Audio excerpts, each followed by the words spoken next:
નમસ્કાર વિદ્યાર્થી મિત્રો, હું જસાણી સર આપ સર્વેનું જસાણી એજ્યુકેશનમાં હાર્દિક સ્વાગત કરું છું.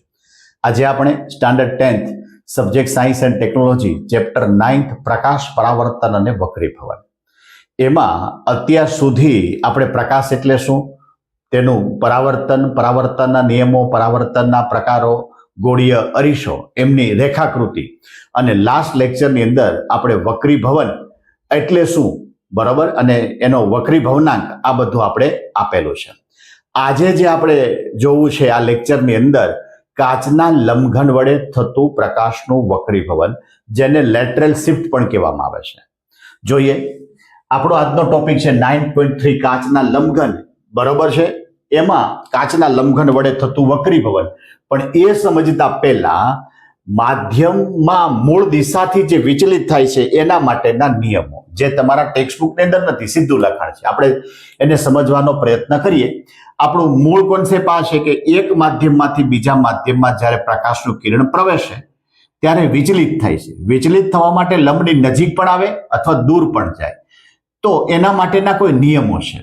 હવે આપણી પાસે અહીંયા વ્યાપક સ્વરૂપ આવું છે, θ1 sin θ1 બરાબર θ2 sin θ2. હવે sin θ ને θ1 કહી શકાય સૂક્ષ્મ હોય એટલે, તો કે θ1 θ1 બરાબર θ2 θ2, જેના પરથી આ જે θ2 છે એના છેદમાં લઈ લઉં તો θ1 આના છેદમાં જાય, માટે આપણને આવું સમીકરણ મળે, θ1 ના છેદમાં θ2 બરાબર θ2 ના છેદમાં θ1. પહેલી કન્ડિશન હું આ ધારું, θ1 ગ્રેટર ધેન θ2, એનો મતલબ એ થયો કે θ1 નાનો છે, θ2 મોટો છે.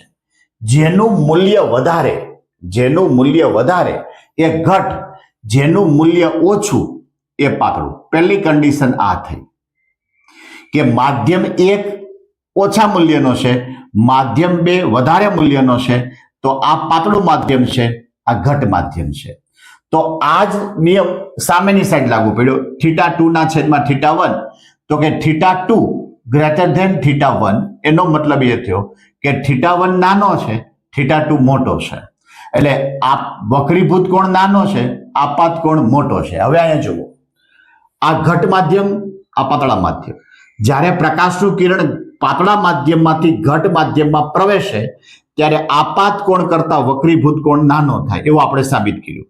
જેના કારણે એમ કહેવાય કે આ લંબની નજીક આવે. એટલે વાક્ય આપણે યાદ રાખવાનું કે પાતળા માધ્યમમાંથી જ્યારે ઘટ માધ્યમમાં આવે ત્યારે પ્રકાશનું કિરણ લંબની નજીક આવે છે.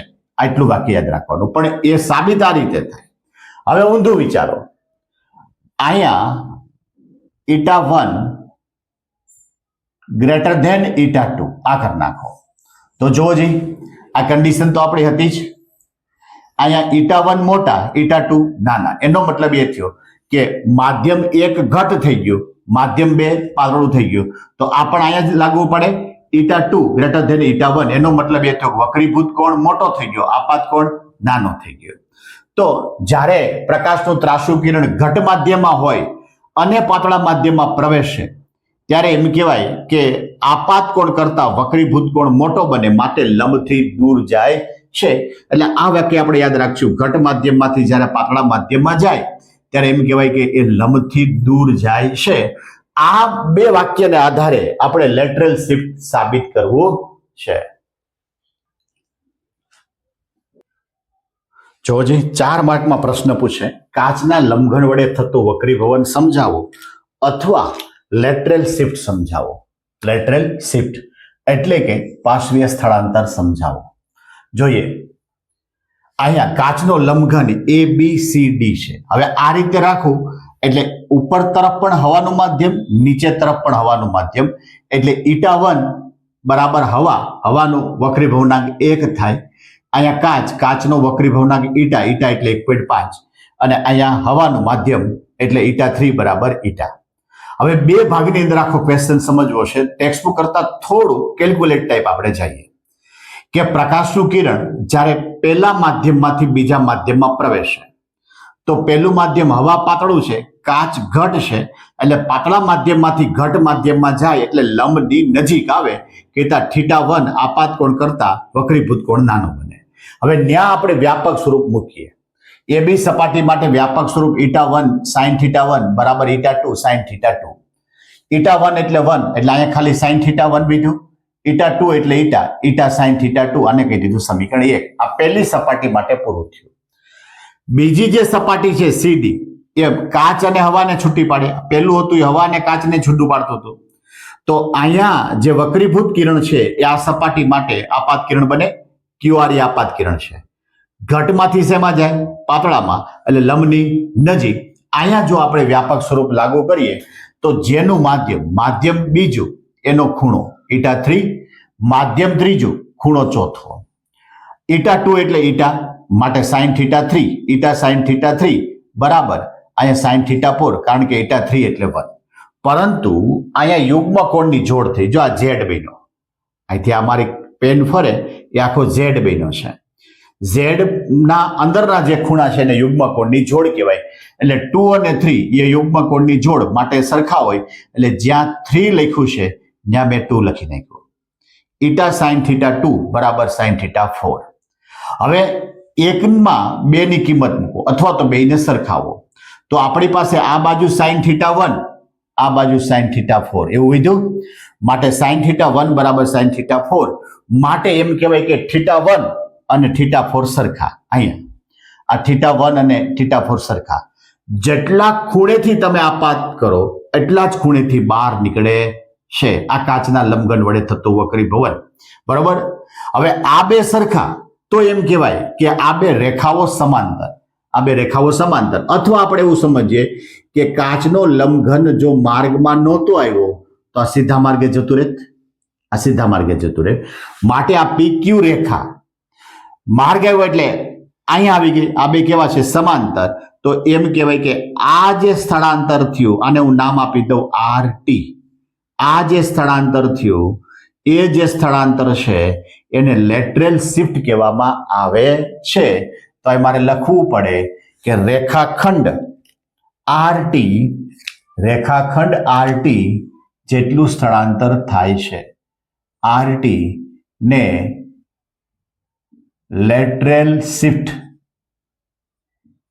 કહેવાય.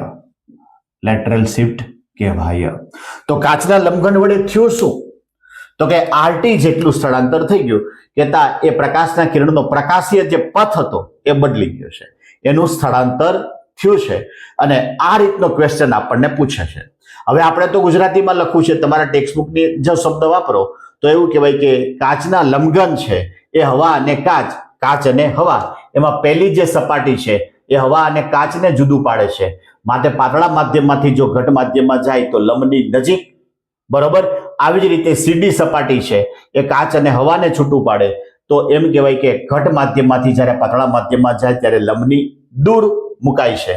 જેના કારણે એમ કહેવાય કે કાચના લંબઘનને કારણે એનું જે કઈ સ્થળાંતર થાય છે અને એ સ્થળાંતરને લેટરલ શિફ્ટ કહેવામાં આવે છે. જોજી આ લેક્ચરની અંદર આપણે વિચલિત થવા માટેના જે નિયમો હતા લંબની નજીક અને દૂર એ ખાસ આપણા માટે અગત્યનું છે. એના પરથી ઘણા બધા શોર્ટ ક્વેશ્ચન પૂછી શકે.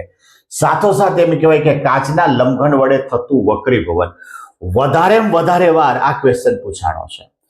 આકૃતિ દોરીને આ રીતે તમે ગાણિતિક કેલ્ક્યુલેશન કરો અને સાબિત કરો તો બેસ્ટ.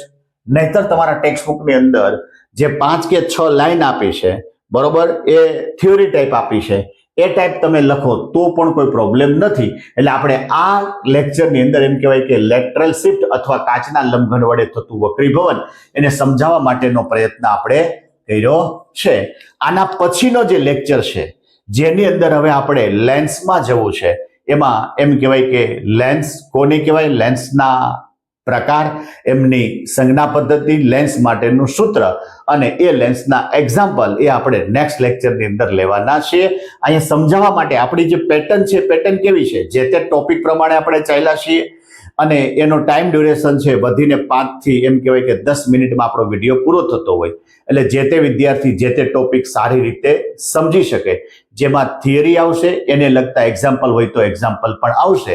તો આ વિડીયો ઘણા બધા વિદ્યાર્થીને ફાયદાકારક થાય તે માટે એ વિદ્યાર્થીને શેર કરજો. આપણી જે ચેનલ છે જસાણી એજ્યુકેશન ચેનલ જેને લાઇક, શેર અને સબસ્ક્રાઇબ કરવાનું ભૂલતા નહીં.